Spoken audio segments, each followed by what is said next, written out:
आप देख रहे हैं के न्यूज, खबरों का सारथी। नमस्कार, मैं हूं मनोज मानस। स्पेशल बुलेटिन में आपका स्वागत है और सबसे पहले हम बात करेंगे सीधी ललकार, नहीं चलेगा वोट का व्यापार। खबर पटना से है, जहां बिहार के सासाराम से लोकसभा में नेता प्रतिपक्ष राहुल गांधी ने चुनाव आयोग पर अपने आरोपों पर कायम रहते हुए वोट अधिकार यात्रा शुरू कर सत्तारूढ़ गठबंधन खासकर भाजपा पर हमला बोला है। इस दौरान उन्होंने चुनाव आयोग पर वोटर लिस्ट में गड़बड़ी का भी आरोप मढ़ा। कांग्रेस नेता ने रविवार को सासाराम से वोट अधिकार यात्रा की शुरुआत की। ये यात्रा चुनाव आयोग की वोटर लिस्ट SIR 2025 के खिलाफ शुरू की गई है, जो चुनावी राज्य बिहार में 16 दिन तक जारी रहेगी। इस दौरान यात्रा 1300 किलोमीटर की यात्रा करते हुए 20 जिलों से गुजरेगी। रास्ते में जगह जगह जनसभाएं आयोजित करते हुए लोगों को जागरूक करने का दावा किया जा रहा है। राहुल गांधी ने आरोप लगाया कि महाराष्ट्र में चुनाव के दौरान चुनाव आयोग ने जादू से 1 करोड़ नए वोटर जोड़ दिए। उन्होंने फिर दोहराया कि बिहार में भी महाराष्ट्र की साजिश दोहराई जाएगी। यात्रा में राजद और वाम दल आदि विपक्षी पार्टियां शामिल होंगी। राहुल के साथ राजद नेता तेजस्वी यादव कंधे से कंधा मिलाने के अंदाज में पहले ही दिन से शामिल दिखाई दे रहे हैं। साथ ही कांग्रेस अध्यक्ष मल्लिकार्जुन खड़गे ने दावा किया कि यह लड़ाई देश में लोकतंत्र और संविधान बचाने की लड़ाई लड़ी जा रही है, जिसमें लोकतांत्रिक मूल्यों पर आस्था रखने वाले सभी दलों की है, इसलिए उन्हें यात्रा में साथ आना होगा। तो राहुल गांधी ने सासाराम से वोट अधिकार यात्रा शुरू की है और राहुल गांधी ने आरोप लगाया है कि चुनाव आयोग ने जादू से 1 करोड़ नए वोट जोड़ दिए महाराष्ट्र चुनाव में। खड़गे ने भी बयान दिया। उन्होंने कहा राजद नेता तेजस्वी यादव भी इस यात्रा में कंधे से कंधा मिलाकर चलने को आतुर दिखाई दे रहे हैं। तो बिहार विधानसभा चुनाव को देखते हुए अब कांग्रेस पार्टी और इंडी गठबंधन ने यह फैसला लिया है कि बिहार में वोट अधिकार की यात्रा शुरू की जाए और यह यात्रा 1300 किलोमीटर की यात्रा रहेगी। 20 जिलों में यह यात्रा गुजरेगी। इस दौरान लोगों को जागरूक करने का दावा कांग्रेस के द्वारा किया जा रहा है। राजद नेता तेजस्वी यादव, राहुल गांधी और अन्य जो सहयोगी जो दल हैं, उनके नेता इस यात्रा में शामिल होंगे।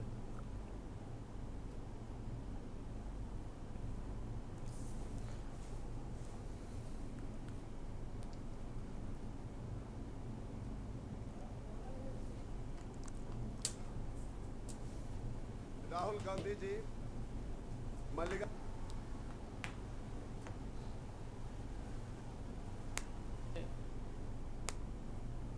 जो एकता पार्टी है हम लोग का।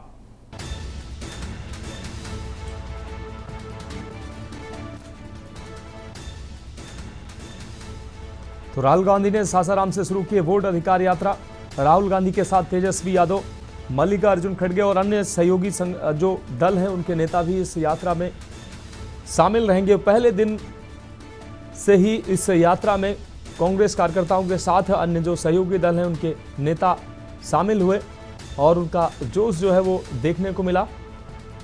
राहुल गांधी ने सासाराम से अपनी यात्रा शुरू की है, वोट अधिकार यात्रा। इस दौरान राहुल गांधी ने चुनाव आयोग पर आरोप भी मढ़े। उन्होंने कहा कि चुनाव आयोग ने महाराष्ट्र चुनाव में 1 करोड़ वोटर। रमन किशोर चौबे पटना से हमारे संवाददाता हमारे साथ जुड़ चुके हैं। रमन, राहुल गांधी ने सासाराम से वोट अधिकार यात्रा शुरू की है। इस दौरान उन्होंने चुनाव आयोग पर भी तमाम आरोप मढ़े और इस यात्रा की अगर बात करें तो इस यात्रा में राजद यानी कि तेजस्वी यादव के साथ अन्य जो सहयोगी दल हैं इंडी गठबंधन के, वो इस यात्रा में प्रतिभागी होंगे और ये यात्रा 20 जिलों में गुजरेगी और लोगों को जो कांग्रेस के वोटर हैं या लोगों को जागरूक करने का दावा कांग्रेस कर रही है। क्या कुछ अहम अपडेट है इस खबर पर? जी नमस्कार। आज सासाराम से राहुल गांधी और इंडिया के तमाम नेता लोग वोट अधिकार यात्रा का आगाज किए हैं और ऐसे में देखा जाए तो विपक्ष लगातार पक्ष पर यह हावी हो रहा है कि उन्होंने चुनाव आयोग के साथ मिलकर वोट का चोरी किया है। और इसमें सबसे बड़ी ये कांग्रेस के राष्ट्रीय अध्यक्ष मल्लिकार्जुन खड़गे जी ने कहा है कि बिहार सरकार, यहाँ की डबल सरकार जो है, हम लोगों के यहाँ सभा करने के लिए भी परमिशन नहीं दे रही थी। जी निश्चित रूप से रमन किशोर, इस तमाम जानकारी के लिए आपका बहुत बहुत शुक्रिया। तो राहुल गांधी ने सासाराम से शुरू की है वोट अधिकार रैली। इस दौरान चुनाव आयोग पर राहुल गांधी ने आरोप भी मढ़े हैं।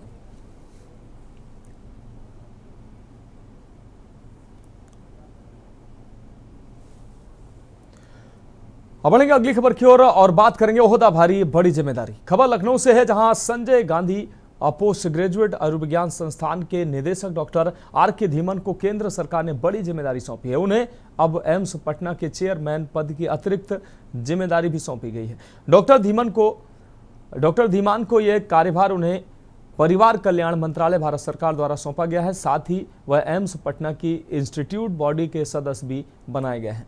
डॉक्टर धीमन का चिकित्सा एवं प्रशासन में लंबा अनुभव रहा है। उन्होंने कई अंतर्राष्ट्रीय संस्थानों से फेलोशिप प्राप्त की है और एसजीपीजीआई में अपने कार्यकाल के दौरान उल्लेखनीय सुधार एवं नवाचार को बढ़ावा देने में कामयाबी हासिल की है, कामयाब साबित हुए हैं।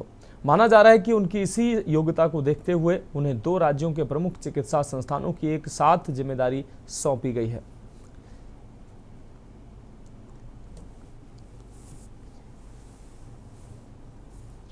तो एसजीपीजीआई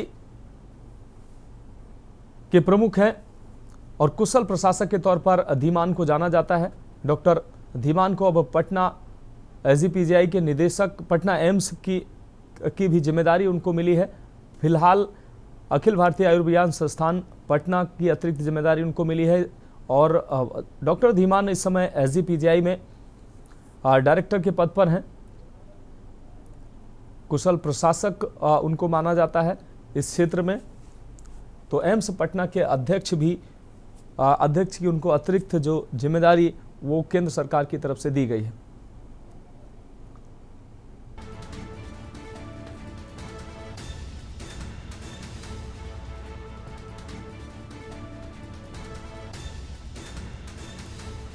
तो एम्स पटना के अध्यक्ष बने हैं एसजीपीजीआई के डॉक्टर आर.के. धीमन और ये बड़ी जिम्मेदारी उनको दी गई है। तो डॉक्टर धीमन का चिकित्सा एवं प्रशासन में लंबा अनुभव रहा है। उन्होंने कई अंतर्राष्ट्रीय संस्थानों से फेलोशिप प्राप्त की है और एसजीपीजीआई में अपने कार्यकाल के दौरान उन्होंने उल्लेखनीय एवं नवाचार को बढ़ावा देने में कामयाबी हासिल की है। माना जाता है कि उनकी इसी योग्यता को देखते हुए 2 राज्यों के प्रमुख चिकित्सा संस्थानों की एक साथ जिम्मेदारी सौंपी गई है।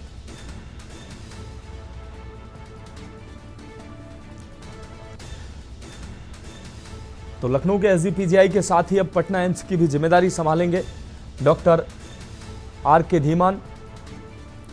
कुशल प्रशासक के तौर पर उनको जाना जाता है। तो डॉक्टर धीमन को कई देशों की फेलोशिप उनको मिली है। कई अंतर्राष्ट्रीय फेलोशिप डॉक्टर धीमन को मिली है। अब एम्स पटना के भी अध्यक्ष बने हैं एसजीपीजीआई के निदेशक। तो एसजीपीजीआई के निदेशक के साथ ही एम्स पटना की भी जिम्मेदारी डॉक्टर आर.के. धीमन को सौंपी गई है और ये बहुत बड़ी जिम्मेदारी केंद्र सरकार के द्वारा आर.के. धीमन को दी गई है। मनीष तिवारी हमारे संवाददाता ज्यादा जानकारी के लिए हमारे साथ जुड़ गए हैं। Manish, doctor R K. धीमन को बड़ी जिम्मेदारी केंद्र सरकार के द्वारा दी गई है। एसजीपीजीआई के निदेशक रहते हुए उनको पटना एम्स की अतिरिक्त जो जिम्मेदारी है, अध्यक्ष की अतिरिक्त जिम्मेदारी उनको दी गई है। काफी कुशल प्रशासक उनको माना जाता है। क्या कुछ अहम अपडेट है इस खबर को लेकर? ये अगर देखा जाए तो आर.के. धीमन हमेशा ही चर्चा में रहते हैं और अपने काम काजों को लेकर के जिस प्रकार से केंद्र सरकार ने एक बार फिर भरोसा दिलाया और एसजीपीजीआई के निदेशक के अलावा जो है अब एम्स पटना के भी अध्यक्ष के रूप में कार्यभार उनको दिया गया केंद्र सरकार के द्वारा। तो कहा जा सकता है जिस प्रकार से जो है अगर डॉक्टर आर.के. की बात की जाए, हमें हर एक पहलू पर वो जो अंतर्राष्ट्रीय मेडिकल संस्थानों की बात रही है तो वहां पर भी उनका कहीं ना कहीं योगदान रहता है। तो कह सकते हैं कि एक केंद्र सरकार के द्वारा जो है बहुत ही बड़ी एक जिम्मेदारी और एक बार डॉक्टर आर.के. को सौंपी गई है। जी हाँ बिल्कुल मनीष तिवारी, इस तमाम जानकारी के लिए, इस खबर पर आपका बहुत बहुत शुक्रिया। आप हमारे साथ बने रहिए, आगे भी हम आपसे अहम अपडेट लेंगे। तो एसजीपीजीआई के निदेशक को पटना एम्स की अतिरिक्त जिम्मेदारी दी गई है। बड़ी जिम्मेदारी केंद्र सरकार की तरफ से आर.के. धीमन को दी गई है। अब बात करेंगे हम महान काम बचाई जान। जन्माष्टमी के दिन लखनऊ में एक दर्दनाक हादसे में 3 साल का मासूम छत से गिर गया और लोहे की नुकीली रॉड उसके सिर के आर पार हो गई। परिजन पहले निजी अस्पताल पहुंचे, जहां इलाज के लिए 15 लाख रुपए की मांग की गई। आर्थिक तंगी के चलते परिजन मासूम को तुरंत केजीएमयू ट्रामा सेंटर ले आए। यहां डॉक्टरों ने बिना समय गंवाए उपचार शुरू किया और करीब 4 घंटे तक चली जटिल सर्जरी के बाद बच्चे की जान बचाने में सफलता पाई गई। फिलहाल बच्चा आईसीयू में डॉक्टरों की निगरानी में है और उसकी हालत स्थिर बताई जा रही। केजीएमयू के डॉक्टरों की तत्परता और विशेषज्ञता ने एक मासूम को नया जीवन दिया है। मनीष तिवारी हमारे संवाददाता हमारे साथ ज्यादा जानकारी के लिए जुड़े हुए हैं। मनीष, जन्माष्टमी के दिन ये जो लखनऊ में दर्दनाक हादसा हुआ है, 15 लाख की मांग की गई अस्पताल के द्वारा एक सामान्य परिवार से, लेकिन केजीएमयू के डॉक्टरों ने न सिर्फ सफल सर्जरी की है बल्कि उस बच्चे की सफल सर्जरी के 4 घंटे सफल सर्जरी के बाद उसकी जान बचाई। क्या कुछ है अपडेट है? जी, अगर देखा जाए तो केजीएमयू हमेशा ही चर्चा में रहता है और चर्चा के दौरान इस बार भी जिस प्रकार से देश की टॉप 10 की लिस्ट में जो है केजीएमयू अभी कुछ ही दिन पहले जो है शामिल किया गया है। और जिस प्रकार से 3 साल के बच्चे जिसकी जन्माष्टमी के दिन जो है वो छत से गिर गया था और जहां पर उसके रॉड सिर में घुस गई थी, जिसको लेकर के परिजन जो है प्राइवेट हॉस्पिटल में भागे और जहां पर करीब 15 लाख रुपए प्राइवेट हॉस्पिटल के द्वारा मांगे गए। लेकिन परिवार इस पैसे की कमजोरी की वजह से केजीएमयू अपने बच्चे को लेकर गया, जहां पर डॉक्टरों ने सफल ऑपरेशन के बाद जो है बच्चे की जान बचा ली।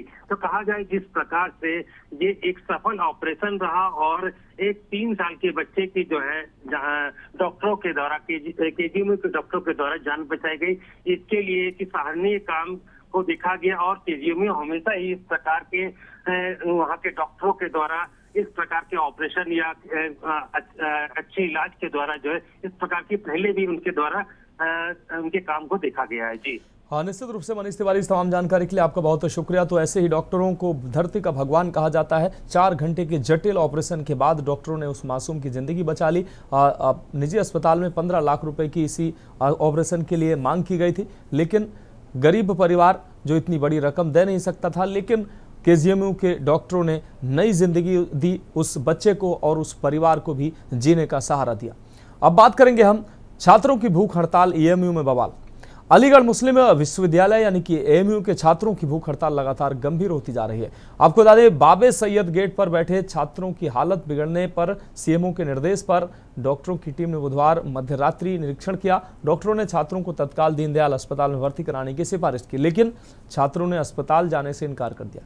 उनका कहना है कि इलाज धरना स्थल पर ही कराया जाए, क्योंकि जेएनएमएमसी के डॉक्टरों पर उन्हें भरोसा नहीं है। छात्रों ने साफ कहा कि जब तक वाइस चांसलर खुद आकर उनकी बात नहीं सुनते, धरना और भूख हड़ताल जारी रहेगी। सिविल लाइन थाना क्षेत्र में चल रहे इस आंदोलन को देखते हुए पुलिस अब अलर्ट पर आ गई है।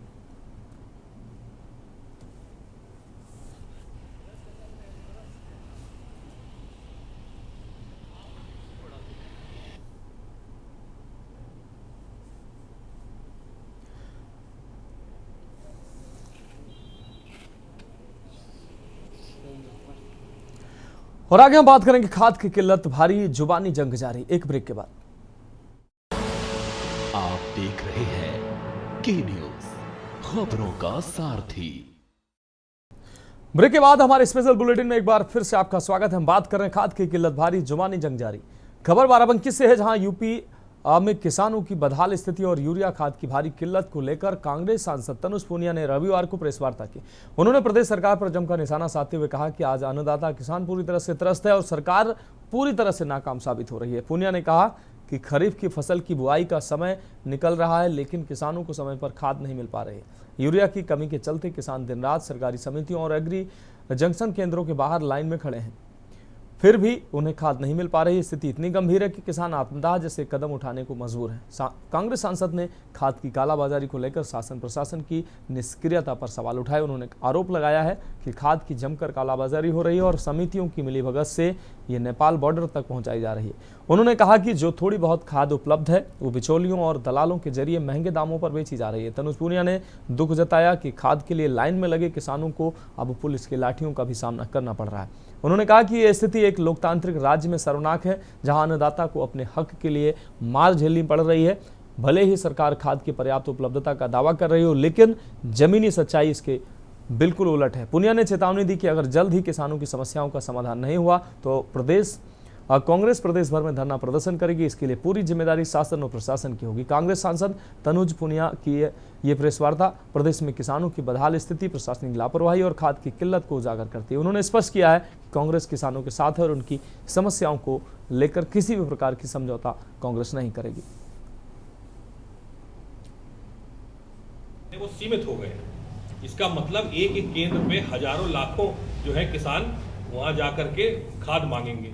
ना इनके पास उतनी बड़ा भंडारण की व्यवस्था है हर केंद्र पे कि हर किसी को खाद दे पाए। तो जिसको 10 बोरी भी चाहिए, उसके पास खितौनी है, उसके पास सब है, तो अगर इसको 10 बोरी भी चाहिए तो वो 1 या 2 बोरी ही ले सकता है, क्योंकि उतनी खाद ही नहीं है वहाँ उस केंद्र पे। कहेगा अगले हफ्ते आइए। तो इस तरह की व्यवस्था अगर आप केवल समितियों के माध्यम से करनी थी तो आपको ये व्यवस्था करनी चाहिए थी कि हर किसान को समय से खाद मिले। खाद का सबसे बड़ा जो पॉइंट है वो ये है कि समय पे ही वो काम आएगी।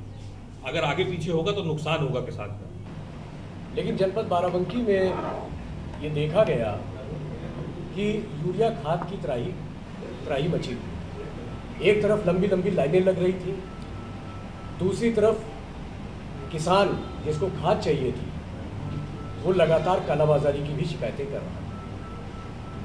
माननीय सांसद जी के पत्र लिखने के बाद कांग्रेस पार्टी ने तय किया कि इस समस्या को जिलाधिकारी महोदय को अवगत कराना बेहद जरूरी है।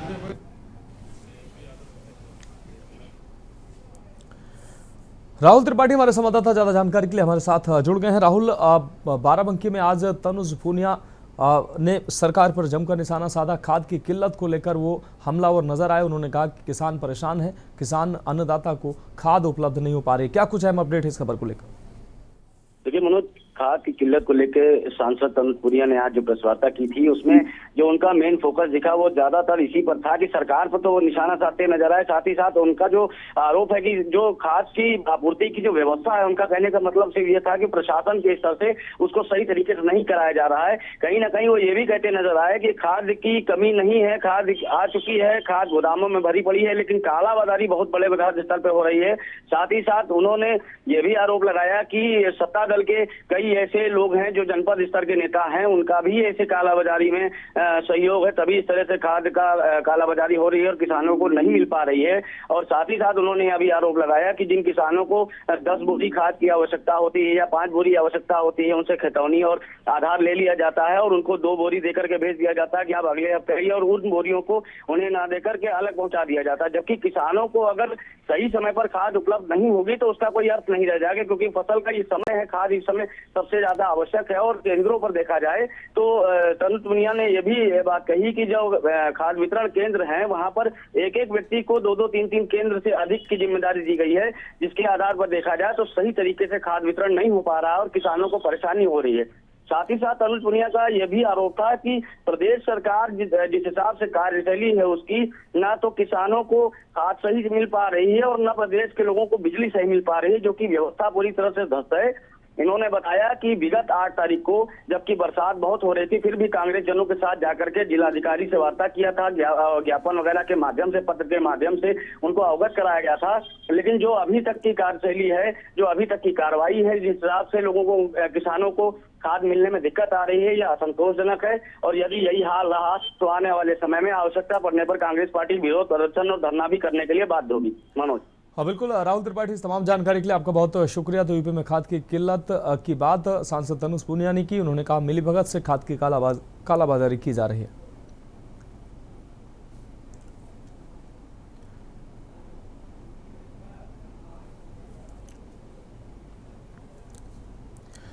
और अब हम बात करेंगे जल भराव से फसलों को नुकसान। लक्सर में जल भराव से इस बार सबसे ज्यादा नुकसान गन्ने की फसल को हो रही है। क्षेत्र में अभी लगभग 30,000 बीघा गन्ने की फसल जलमग्न है। इससे गन्ने की पैदावार 50% तक घट सकती है। साथ ही 8,000 बीघा धान की फसल भी इससे प्रभावित है। किसानों के मुताबिक पिछले 10 साल के बरसात के सीजन में इतना जल भराव पहली बार हुआ है।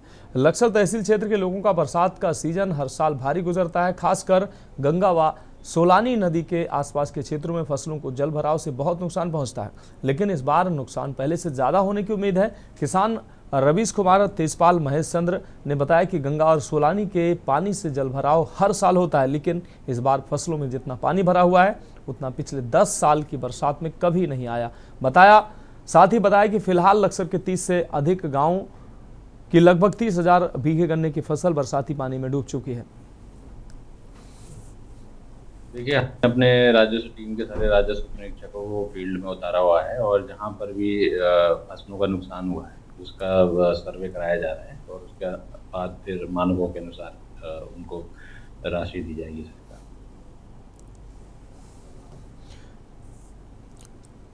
और राम गोपाल हमारे संवाददाता ज्यादा जानकारी के लिए हमारे साथ जुड़ गए हैं। राम गोपाल, लक्सर क्षेत्र में भारी जल भराव से किसान परेशान है। लगभग 30,000 बीघे गन्ने की फसल, 8,000 बीघे धान की फसल जो है इस जल भराव से प्रभावित है और पिछले 10 सालों में किसानों का दावा है कि पहली बार इतना जल भराव हुआ जिससे किसानों को आर्थिक नुकसान झेलना पड़ रहा है। क्या कुछ अहम अपडेट है? बिल्कुल मनोज, देखिए लगातार बारिश हो रही है और इस बारिश के कारण जो किसानों की हजारों बीघा हेक्टेयर कृषि भूमि इस समय जो गंगा और सोलानी नदी के पानी के साथ साथ में बरसाती जो नदी नाले हैं उनसे जलमग्न है। और इस बार जिस तरीके से अंदाजा लगाया जा रहा है कि जो गन्ने की फसल है वो 50% तक जो घट सकती है, क्योंकि 30,000 गन्ने की बीघा की जो फसल है वो इस समय पानी से जलमग्न है।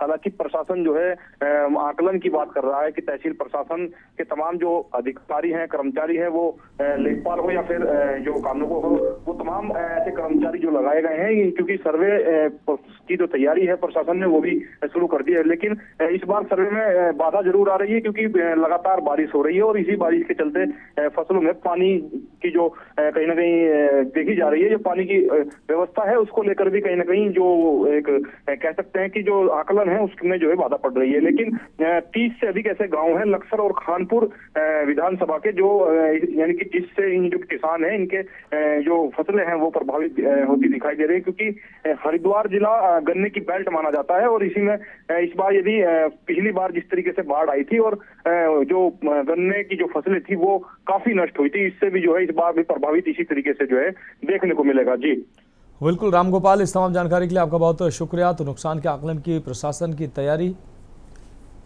फिलहाल किसानों को जल भराव से नुकसान हो रहा है। फिलहाल हमारी खास पेशकश में अभी के लिए मेरे साथ इतना ही। मुझे दीजिए इजाजत और आप देखते रहिए के न्यूज इंडिया। आप देख रहे हैं के न्यूज।